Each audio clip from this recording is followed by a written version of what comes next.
Simple Show Foundation introduces the political spectrum. Meet Paul and Lena. They both care deeply about their community and want to ensure a brighter future for it. However, Paul and Lena disagree about the best way to remedy the social and economic problems. An argument soon erupts and they start calling each other names. Left-wing and right-wing for starters, and just before a simultaneous rage quit, commie and Nazi. That escalated quickly. What do all these words even mean? And is there any way that Paul and Lena can work together?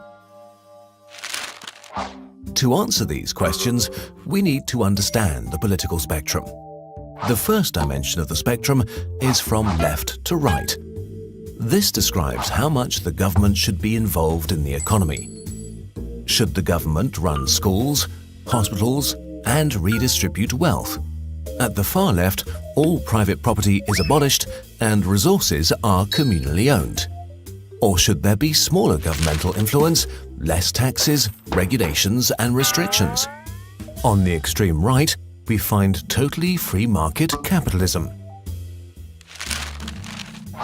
The vertical axis of the spectrum deals with social dimension.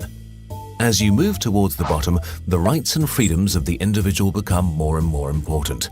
At its most extreme, we find anarchists. While at the top of the graph, people believe in group rights over individuals.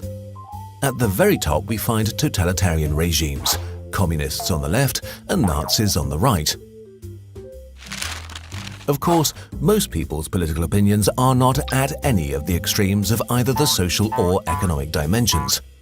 This graph is a two-divisional spectrum, which means that individuals can be positioned anywhere inside it. When Paul's and Lena's political beliefs are plotted on the spectrum, they see that although they have some very different ideas about the economy, they are both firmly in the bottom half, which means they respect each other's individual rights like freedom of speech and are opposed to totalitarian ideologies like communism and Nazism. Paul and Lena are delighted. Seeing how much they have in common helps them have more productive conversations, and they discover that their different perspectives are useful in coming up with diverse solutions to the problems facing their community. If you would like to find out your position on the political spectrum or would like to learn more, then visit the Political Compass and take their short online questionnaire.